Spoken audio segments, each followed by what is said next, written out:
Wow, what up, y'all? DJ Rooster back at it again. Wake your ass up. New Orleans never sleeps. Yeah. Alright, so first things first, get the spin. Hold up. There we go. But man, it's been cold the last couple of nights, and man, the cold fucked my basketball up. I came in because this ball I wasn't really planning on using it because it was nice. So I just kind of kept it. I guess never really pumped it up. And this ball and my other basketball deflated. My new one that I just bought, that was cool. Ball and that one. But my two old ones, this one and my other old one, deflated. Look at that. That's a nice ass ball. Anyway, enough about that. But we talked to Pelicans today, yo. We lost 2 in a row. The last one was pretty bad. And I was gonna actually make a video after the Spurs game. I was gonna make a video titled "Trigger Trey is back." Trigger. No, he ain't back.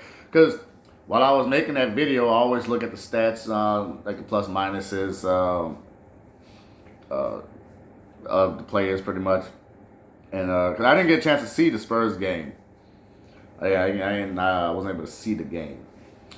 So I just saw the highlights. I watched the highlights. Man, okay, Trigger Trey killing it, pulling up. Hit the half-court shot at the end of the half. Yeah, Trey Murphy was getting it. Then I looked at the stats. Trey Murphy was a -14. I'm like, huh? So he wasn't producing winning basketball. Once again, plus minus isn't an end-all be-all. But it's closer to being a great metric than it is a bad one. To anybody who just wants to just deny plus minus just because they don't like it, get the fuck out. Like, you don't. Like, these metrics are there for a reason. Like, numbers don't lie. Shit actually happens.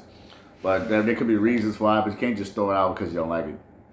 And you can consistently look at the plus minuses of players and tell who's most productive for your team over a stretch period of time. Sadiq Bey and Jose and Herb have been consistently in the plus. And they've been our most consistent players. I mean, Herb not so much offensively, but defensively. But yeah, Trey was trash in that Spurs. He put up 41 points. But I mean, I wish I would have saw the game so I could really see the ins and outs. And that Spurs game, everybody was trash. Jordan Hawkins was a -22. I honestly believe playing Jordan Hawkins is like from the front office. Say they need to showcase him so they can trade him, but nobody wants him. You know what I'm saying? Nobody wants the dude. I don't think he's gonna show enough. Last year was Jordan Hawkins' year. For all of Jordan Hawkins, D riders, I liked him in his rookie year, but we had certain members of the Pelicans media kept crying for Jordan Hawkins to get in the game more. I'm like, so who you gonna take out? He was like a fifth guard. Jordan Hawkins will play more. His rookie year, they was crying about him playing more. Like, who the fuck you gonna take out? You take out who you gonna take out? So you can't. Like Hawkins is good. Wow, he was good his rookie year, man. I thought he was gonna be way better, but he never worked on this game. He's still weak. He's still small. But yeah, the fact that he had a -22, he shouldn't even be in the game long enough to get a -22. Like, he should not be in the game long enough to be outscored by 22 points. That shouldn't even be a thing. But I think they're forcing him to play. But we have enough goals. He doesn't need any more minutes, like spot minutes here or there. But I don't know, the Spurs game, I wish I could have saw it, but the team still had a lot of work to do. Everybody else in that Spurs game was, -7 around there. It was bad. The only good players were, Sadiq Bey and Herb Jones. Of course, Herb Jones was a plus 17. And Sadiq Bey was a plus 9. So, like I said, Sadiq Bey's been our best player all year, and of course it's reflected in the stats. I guess that's it for the Spurs game. So I guess let's move on to the Suns game. I'm just going to say I'm not even going to go over the numbers for the Suns game. Everybody's in the minus. It don't really matter. And I'm not even mad about the Suns game. There's a few things I'm mad about a little bit as far as the players go. Because my issue with the Suns game is like just the NBA in general. And I'm tired of, the favorable officiating for certain markets. Like the league just hates New Orleans. Like we don't get no foul calls. Like the rule should apply. Because the Suns game was the worst officiated game I have seen in so long. It's wild how badly officiated that game was. And that kind of piggybacks into my next topic.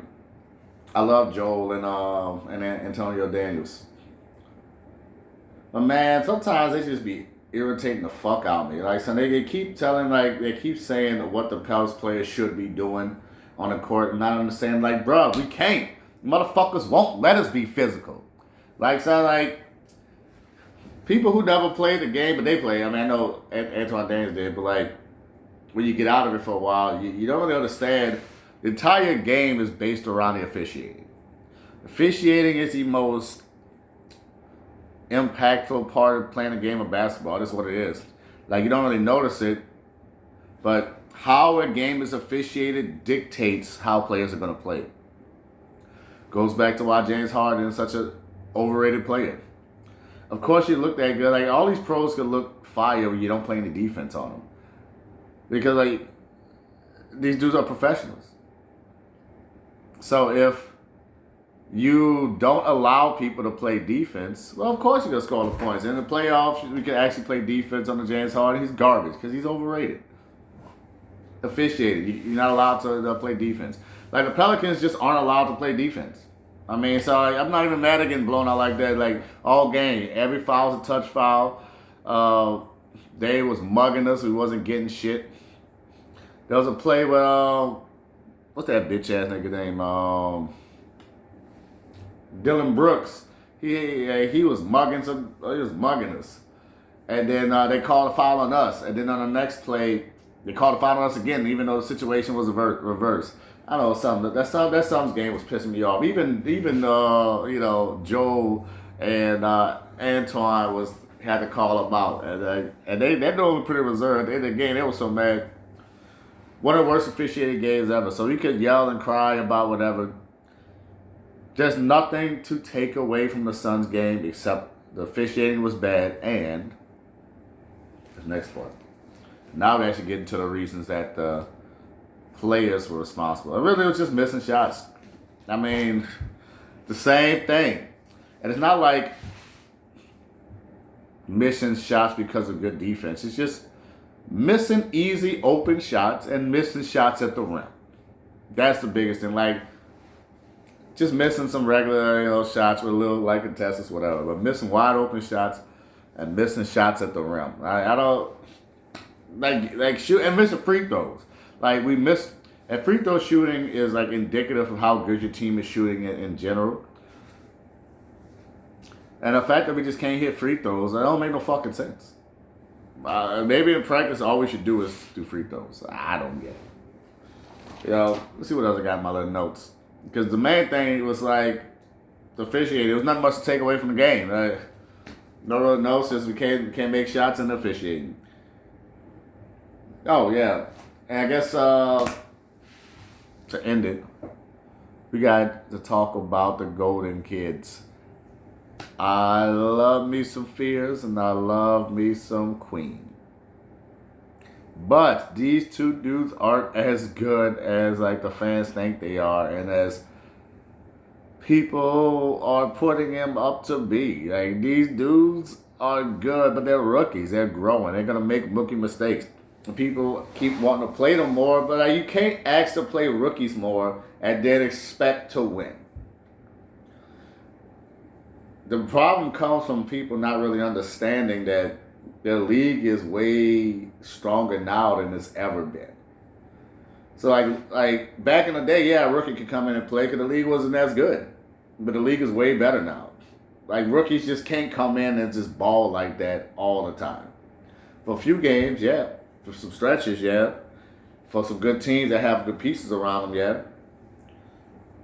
But they're gonna make mistakes, and they don't understand like the nuances of the game. There's just so many passes that like doesn't get made because the team is just not skilled enough to make those passes or understand passing lanes and understand that this area is going to be open. There might be somebody there now, but you need to think like a football player. Like with football, you're throwing the spots. You're not always just like looking at somebody and throwing them the ball. You know, this play is like, all right, X amount of time, 1, 2, 3, 4, I'm throwing at this spot right here. You know what I'm saying? If this is clear room, you better be there and catch that bitch. There's a lot of that football. Basketball, there's some of that, but a lot more now, especially as passing has evolved. But none of our players do that. Like we don't really have good passes. That's why I like Looney. Looney's a pretty good passer. He knows how to, pass around different angles. We don't have players that have good passing angles. So many cuts. That's why we can't get into the inside so much because like these dudes don't know how to make passes into the inside without getting turned over. So hopefully they fix that. We'll see what happens with the game. But in the day, I'm still holding out hope for the Pels to turn it around. But in the day, it's all on Trey Murphy, and I'm really close to sinking the season. Because for me, it's not even about Zion. It's about Trey Murphy. Zion, I've never really factored him into my plans so much. It's odd, that you have to do that with a superstar. But I always looked at the team and how they would be built without Zion, which trade Brandon Ingram was. Don't even get me started on Ingram. Even though, look, I still don't love Ingram's game. There is some legitimate complaints. Toronto's offense looks so much better with Ingram off the floor. Man, whenever Ingram is not on the floor, man, Toronto, their offense is like runs like a well-oiled machine. And I think Brandon Ingram robbed us of that. Because after like 2 or 3 games, Toronto, like RJ Barrett just started like shooting more shots. Other dudes started playing like Brandon Ingram. That's weird, Everybody else was passing the ball, but it was like, I guess Ingram ain't gonna pass. So the Raptors not as pass happy as they were before. So it is what it is. But I still like Ingram, man. He's still balling over there. He's shooting like 50% from the field, like 54%. Absolutely wild. We could have used a scorer who could do a little bit of playmaking, even though it seems like Ingram has regressed on his playmaking. Like, watching Ingram in Toronto is like watching early Ingram here, except more efficient. Like he don't pass nothing. I've never seen him make a pass out there in Toronto. As soon as he get the ball, he's shooting it. He's shooting that bit. All right, I rambled on long enough. That's gonna be all for tonight. Hopefully the Pelicans can get back together. It's all gonna start with Trey Murphy. Trey Murphy is the thing that makes this team go. The whole team is really built around Trey Murphy and his gravity. So if he's not doing it, then the team can't even function properly. But that's all. Y'all have a great day. I'm your host, DJ Rooster. Fly, Pelicans, fly.